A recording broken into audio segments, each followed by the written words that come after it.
Hello everyone, I am Seena from the creative show. ഇന്ന് എല്ലാവർക്കും Christmas പുതുവത്സര ആശംസകൾ നേരുന്നു.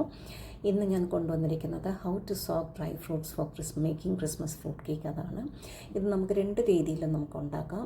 ആൽക്കഹോളിൽ സോക്ക് ചെയ്ത്, സാധാരണ നമ്മളിത് ആൽക്കഹോളിൽ ഒരു 2 മാസമൊക്കെ സോക്ക് ചെയ്ത് വെക്കാറുണ്ട് ഈ ഡ്രൈ ഫ്രൂട്ട്സൊക്കെ. Like almonds, kiwi, dates, raisins, pineapple, figs, cranberries, ഇങ്ങനത്തെ ഡ്രൈ ഫ്രൂട്ട്സൊക്കെ സാധാരണ നമ്മൾ എടുക്കുന്നത്. ഇത് 2 മാസം നമ്മൾ സോക്ക് ചെയ്ത് വെച്ചിട്ട് ഡെയിലി ഒന്ന് ഒരു വുഡൻ സ്പൂൺ, മോയ്സ്ചർ ഫ്രീ ആയിട്ടുള്ള വുഡൻ സ്പൂണിലിട്ട് നമ്മളിത് മിക്സ് ചെയ്തൊക്കെ വെക്കും. അതാണ് എന്നിട്ട് കേക്ക് ഉണ്ടാക്കുന്ന ക്രിസ്മസിന് മുമ്പേ ആയിട്ട്. ഇപ്പം ഇനി വേറൊരു ഇത് ഉണ്ടാക്കാൻ തന്നെ എന്താ ചെയ്യേണ്ടതെന്ന് വെച്ചാൽ, ഇത് ഒരു 30 മിനിറ്റ്, ആൽമണ്ട്സൊക്കെ നമുക്ക് ഒരു 30 മിനിറ്റ് സോക്ക് ചെയ്ത് വെക്കണം വാം വാട്ടറിൽ. അത് കഴിഞ്ഞിട്ട് അത് ഒരു തുണിയൊക്കെ ഇടിച്ച് തുടച്ചിട്ട് ഇത് നല്ലപോലെ അതിൻ്റെ സ്കിന്നൊക്കെ പീൽ ചെയ്ത് നമ്മളത് കട്ട് ചെയ്തിട്ട് വെക്കണം.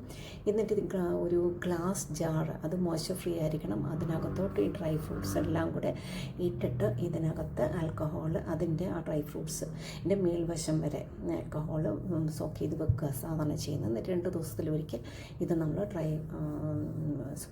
വുഡൻ സ്പൂണിട്ട് നമ്മളിത് മിക്സ് ചെയ്ത് വെക്കും. അത് കഴിഞ്ഞിട്ട് ഇനി അത് നിങ്ങൾക്ക് ആൽക്കഹോൾ ബുദ്ധിമുട്ടുള്ളവർക്ക് ഈ ആൽക്കഹോൾ ഫ്രീ ആയിട്ടുള്ള റമ്മിൻ്റെ എക്സ്ട്രാക്റ്റ് കിട്ടും, ഇല്ലെങ്കിൽ അതിൻ്റെ എസൻസ് കിട്ടും, അതിട്ടാലും മതി. അത് അതിനകത്ത് ഇപ്പോൾ ആൽക്കഹോൾ ഇല്ലല്ലോ, ഫ്രീ അല്ലേ.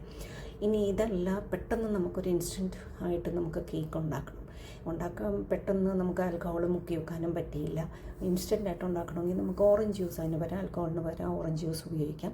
ഈ ഓറഞ്ച് ജ്യൂസ് എന്താ ചെയ്യേണ്ടതെന്ന് പറഞ്ഞാൽ, ഒരു ബൗളിൽ ഒരു കപ്പ് ഓറഞ്ച് ജ്യൂസ് എടുത്തിട്ട് നമ്മളത് ബോയിൽ ചെയ്യണം. സിമ്മിലിട്ടിട്ട് വേണം ബോയിൽ ചെയ്യേണ്ടത്. ബോയിൽ ചെയ്ത് കഴിയുമ്പോഴത്തേക്ക് ഈ ഡ്രൈ ഫ്രൂട്ട്സ് അതിനകത്ത് ഇട്ട് കഴിഞ്ഞ് അത് കുറച്ച് നേരം സിമ്മിലിട്ട് ഈ ഡ്രൈ ഫ്രൂട്ട്സ് മുഴുവൻ ആ ഓറഞ്ച് ജ്യൂസ് അബ്സോർബ് ചെയ്യുന്നത് വരെ ഇത് സ്റ്റിർ ചെയ്ത് ഇളക്കിക്കൊണ്ടിരിക്കണം.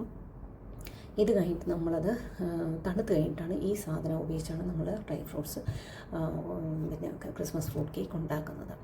അപ്പോൾ ഇങ്ങനെ 2 മെത്തഡാണുള്ളത്. അപ്പോൾ പിന്നെ അത് ശരിക്കും ആൽക്കഹോൾ ഇട്ട് ചെയ്യുന്നത് തന്നെയാണ് നല്ലത്. നമുക്ക് ആ കറക്റ്റ് ഫ്ലേവറും, ക്രിസ്മസ് ഫ്രൂട്ട് കേക്കിൻ്റെ ആ കറക്റ്റ് ഫ്ലേവറും പിന്നെ ടേസ്റ്റും ഒക്കെ കിട്ടണമെങ്കിൽ ആൽക്കഹോളിൽ ചെയ്യുന്നത് തന്നെയാണ് എപ്പോഴും നല്ലത്.